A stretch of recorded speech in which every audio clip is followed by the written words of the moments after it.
If your legs won't let you sleep at night, it's not just annoying, it could be shaving years off your life. That strange crawling, twitching feeling in your legs isn't harmless.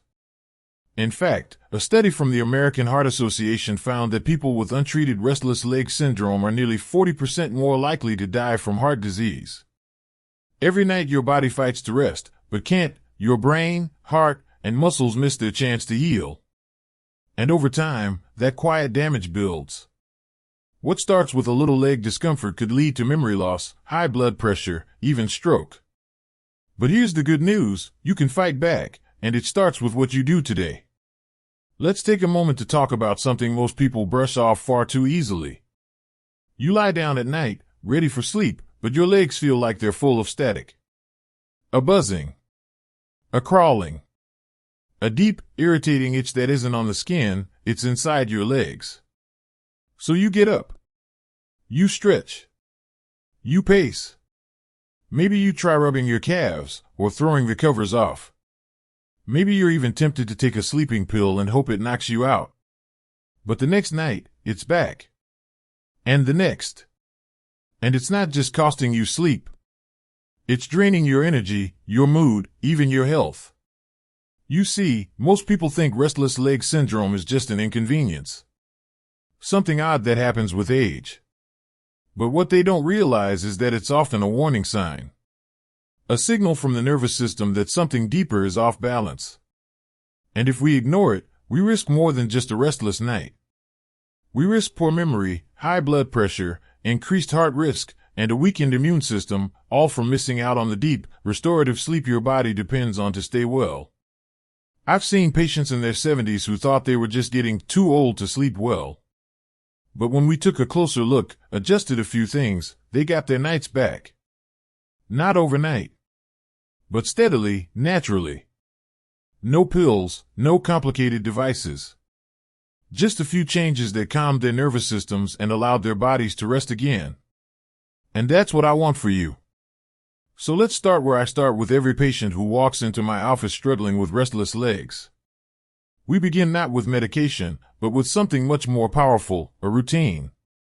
A rhythm. You see, your nervous system thrives on consistency.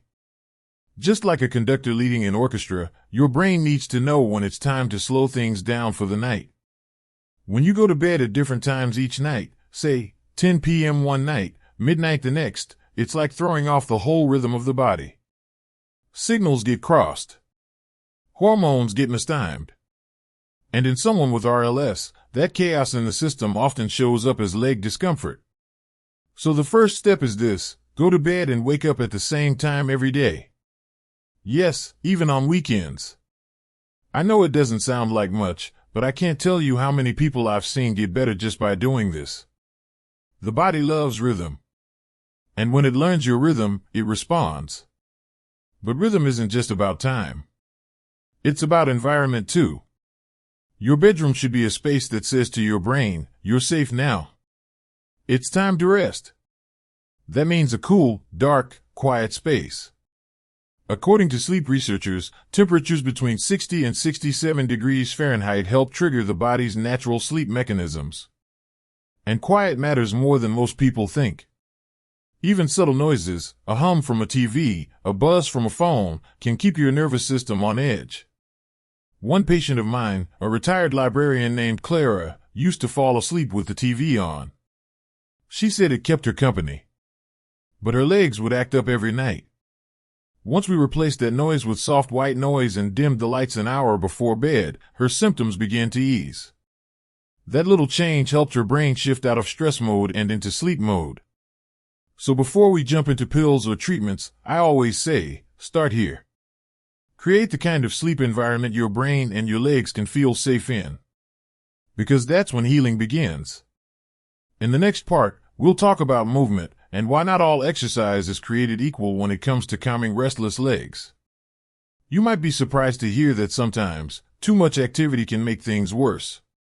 But don't worry, we'll walk through exactly what helps and how to make it a part of your day without stress. Let's talk about movement, and this is where a lot of people get it wrong. When you hear the word exercise, you probably think it's always a good thing. And for the most part, it is. But with restless leg syndrome, timing and intensity really matter. I've had patients tell me they were working out every evening, lifting weights, doing aerobics, even power walking after dinner, thinking they were doing their health a favor. But their legs? Still buzzing. Still twitching. Still keeping them awake at night. Here's why. When you exercise too late in the day, especially intense or high-impact movement, your nervous system gets revved up. It's like giving it a shot of espresso right before bedtime. Your heart rate stays elevated, your adrenaline rises, and instead of relaxing, your body goes into alert mode. And for someone with RLS, that extra stimulation can turn into a full-blown flare-up just when you're trying to wind down. Now, I'm not saying stop moving, just the opposite. Movement is essential for managing RLS. But the right kind of movement, done at the right time, can actually calm your nervous system and soothe your legs. I like to recommend gentle, consistent movement earlier in the day. A walk outside in the morning sun. Some light gardening. A bit of stretching after lunch. These simple activities get your blood flowing, regulate dopamine, the brain chemical that plays a big role in RLS, and help your body maintain a steady rhythm. Let me tell you about James, a retired truck driver I worked with. He had been going to the gym every evening at 7 p.m. sharp. Treadmill, weights, the whole routine. He felt great right after, but his legs would go wild the moment he tried to sleep. We changed his schedule. Morning walks. Gentle yoga in the late afternoon. Within a week, the twitching at night started to ease. No medication. Just better timing. And for folks who can't do long walks or heavy movement, stretching can be just as powerful. Simple stretches before bed, calf stretches, gentle hamstring stretches, slow ankle rolls, can send a signal to your body, it's time to settle down now. You don't need to be flexible or athletic. You just need to breathe, go slow, and stay consistent. There's something almost meditative about it. Some of my patients say those 5 quiet minutes of stretching before bed are the most peaceful moments of their entire day. That's when the body stops rushing. That's when the legs begin to calm. And that's when sleep becomes possible again.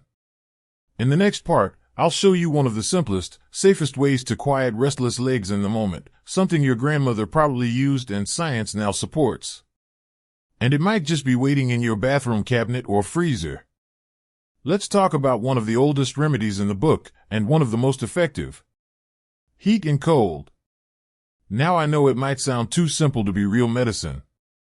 But when it comes to restless leg syndrome, warm or cold compresses can be a game changer.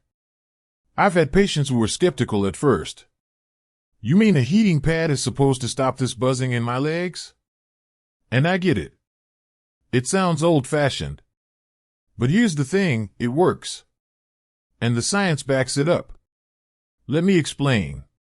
When you apply heat to your legs, like a warm towel, a heating pad, or even a rice sock from the microwave, it boosts circulation. That extra blood flow relaxes tight muscles and soothes irritated nerves. It's like telling your legs, you're safe. You can calm down now. One patient of mine, a retired teacher named Eileen, used to heat a sock full of rice every night. She'd lay it across her calves while reading a chapter from her favorite mystery novel. She called it her ritual. And every night, it helped her body unwind. Her husband used to joke that sock worked better than the sleeping pills she gave up. On the flip side, cold therapy works too, but in a different way. Cold helps numb the overactive nerve signals that cause that itchy, twitchy, crawling feeling.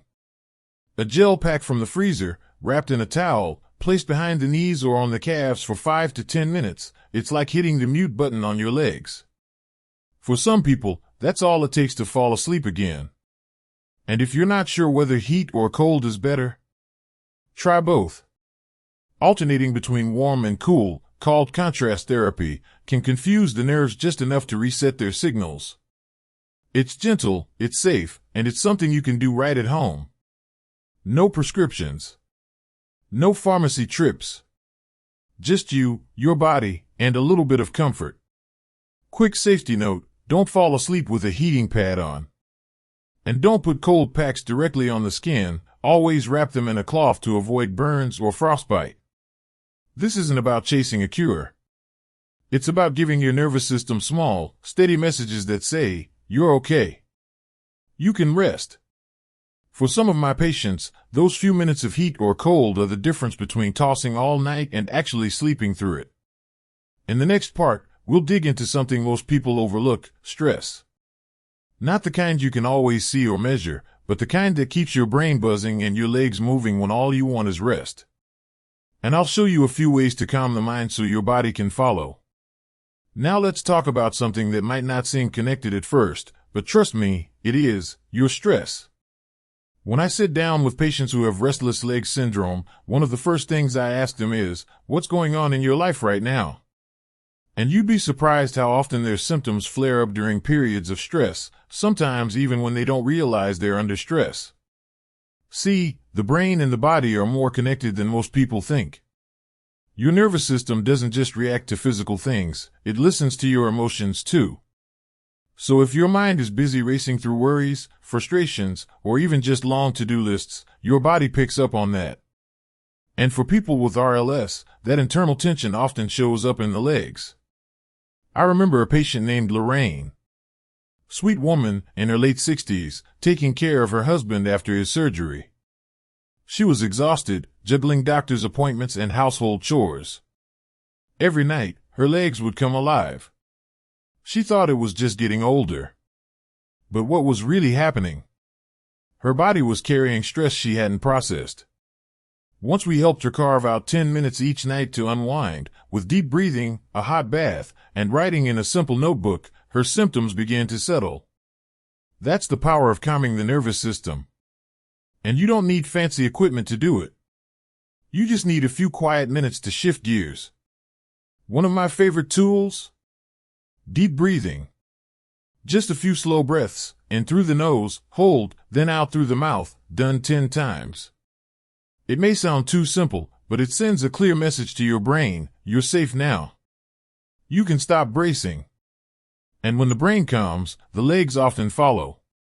Another technique is progressive muscle relaxation. Start at your toes, gently tense the muscles, hold for a moment, then release. Move up to your calves, then thighs, slowly working your way up the body. It gives your mind something to focus on besides the discomfort, and it helps break the tension loop that keeps your system on high alert. Some folks like to journal before bed, just to get the thoughts out of their head and onto paper. Others listen to soft music, use calming apps like Calm or Headspace, or simply sit by a window with a cup of tea. What matters most isn't what you do, it's that you create a habit that helps your mind slow down before your body tries to sleep. And this isn't just anecdotal. A 2021 study in Frontiers in Neurology found that people with high stress levels had significantly worse RLS symptoms. The researchers even suggested that managing emotional health could be just as important as treating the physical side. So if you're doing all the right things, stretching, eating well, avoiding caffeine, but your legs are still keeping you up at night, it might be time to look inward. Ask yourself, what am I holding on to? What would it feel like to set that down for the night? In the next part, we'll take a closer look at something hiding in plain sight: stimulants. I'll show you how common foods, drinks, and habits, even the ones that seem harmless, might be lighting up your legs at night. Now let's talk about something that often hides in plain sight: stimulants. You might think you're doing everything right. No late workouts, a quiet bedroom, even some gentle stretching before bed. But then the moment your head hits the pillow, your legs start twitching again. And you wonder, what did I miss? Here's the truth: some of the most common triggers for restless leg syndrome are things we eat, drink, or smoke during the day, without realizing they can linger and wreak havoc at night. Let's start with caffeine. It's a powerful stimulant, and it doesn't just live in coffee. Black tea, green tea, soda, chocolate, even some medications, contain caffeine. And for many older adults, the body processes caffeine more slowly. That 3 p.m. cup of tea or that piece of dark chocolate after dinner might still be in your system when you're trying to sleep at 10. Caffeine stimulates the nervous system. That's great when you're trying to stay alert. But when it's time to wind down, those same stimulating effects can trigger or intensify RLS symptoms. I've had patients swear they don't drink caffeine, only to realize their favorite herbal tea has hidden black tea leaves mixed in. Or that a small square of chocolate in the evening was just enough to set their legs buzzing. Then there's alcohol. A glass of wine might feel relaxing in the moment, but alcohol actually fragments sleep. It disrupts the body's ability to move into deep, restorative rest. And for people with RLS, that often means more intense symptoms in the second half of the night, when your body should be healing the most.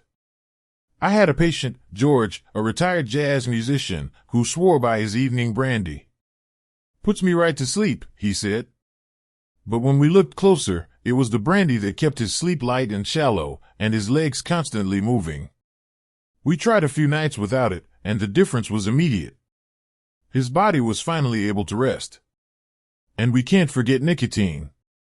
Smoking, vaping, or chewing tobacco, any form of nicotine is another stimulant. It narrows your blood vessels and revs up your nervous system, exactly the opposite of what you want before bed. Unfortunately, some older adults turn to smoking more often when they're stressed or feeling isolated, not realizing it may be making their RLS worse. Now I know, changing these habits isn't always easy. These things become rituals. Comforts. But here's what I tell my patients: start small. Cut out caffeine after lunch. See what happens. Skip alcohol for a few nights. Track how your legs feel. You don't have to give up everything all at once. But you do need to give your body a fighting chance to reset. A review published in Sleep Medicine Reviews found that caffeine, alcohol, and nicotine all significantly worsen RLS symptoms, especially when used in the afternoon or evening. But here's the silver lining: they're what we call modifiable risk factors. In plain language, you can do something about them. You're not stuck. In the next part, we'll explore the role of nutrition. Because sometimes, those restless legs aren't just overstimulated, they're undernourished. And I'll show you the vitamins and minerals that can make all the difference.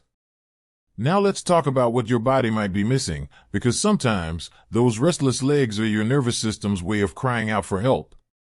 Many people think RLS is just about nerves misfiring or bad sleep habits. But in many cases, it's rooted in nutrient deficiencies. Your body can't relax if it doesn't have the tools it needs to calm the nerves and support your muscles. And those tools? They come from the food you eat, or don't eat. One of the most important nutrients when it comes to restless legs is iron. Not just for anemia, but for proper brain and nerve function. Iron helps regulate dopamine, which plays a big role in movement control. When iron stores are low, especially in the brain, those twitchy, crawling sensations tend to ramp up. That's why one of the first lab tests I run for patients with RLS is a ferritin level. Ferritin measures your body's iron storage, and even if your standard iron levels look fine, low ferritin can still cause symptoms. In fact, many experts recommend aiming for a ferritin level above 50 nanograms per milliliter in people with RLS, even though the general population threshold for deficiency is much lower. Magnesium is another big one. It's the relaxation mineral. It calms nerves, supports muscle function, and helps regulate sleep. When magnesium is low, your muscles can become jumpy, and your nervous system stays on edge. Same goes for vitamins B6, B12, D, C, and E. All of them play a role in nerve health, circulation, or muscle repair. Let me share a story. One of my patients, Mr. Thompson, was in his early 70s. His legs kept him up every night. He tried stretching, warm compresses, even gave up coffee. Nothing worked. So we checked his blood work. His vitamin D was low, and his magnesium was borderline.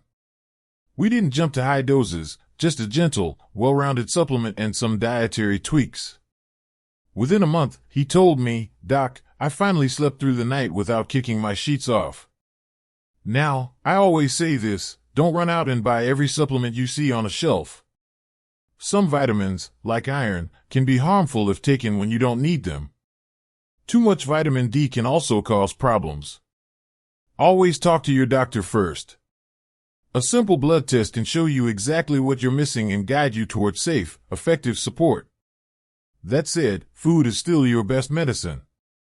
Leafy greens like spinach and kale are packed with iron and magnesium. Nuts and seeds are rich in magnesium and vitamin E. Fatty fish like salmon gives you B12 and D. And citrus fruits not only give you vitamin C, they help your body absorb iron more effectively. You don't need to overhaul your entire diet overnight. But adding a handful of almonds, a spinach salad, or a piece of grilled salmon a few times a week can begin to make a real difference. Your nerves are constantly working. They need the right fuel to function well.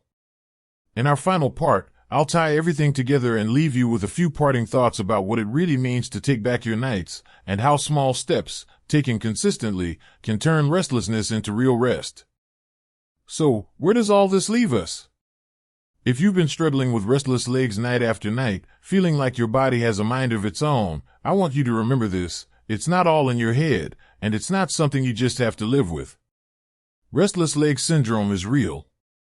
It's frustrating. And yes, it can steal your sleep and your peace if left unchecked. But it's also manageable. You don't need to start with prescriptions. You don't need expensive gadgets or fancy therapies.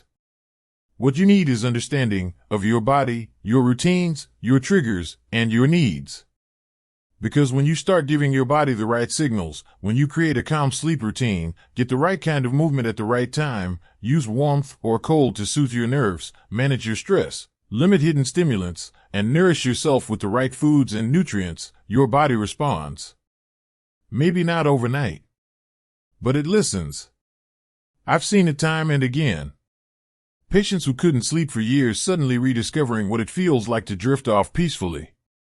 People who thought their only option was medication realizing that their own lifestyle changes held the key all along. And the beautiful part? These changes don't just help your legs. They help your brain, your heart, your energy, your mood. They help you feel like yourself again. So wherever you are right now, whether your symptoms are mild or overwhelming, know that you're not alone. And more importantly, know that there's hope. Every small change you make is a message to your body: I'm taking care of you now. And that message? It matters more than you think. If you find this helpful, give it a thumbs up. If not, type 0 in the comments, but if it helps, let us know by typing 1. And don't forget to subscribe for more life-saving health tips. Take care of yourself and those legs. You deserve peaceful nights ahead.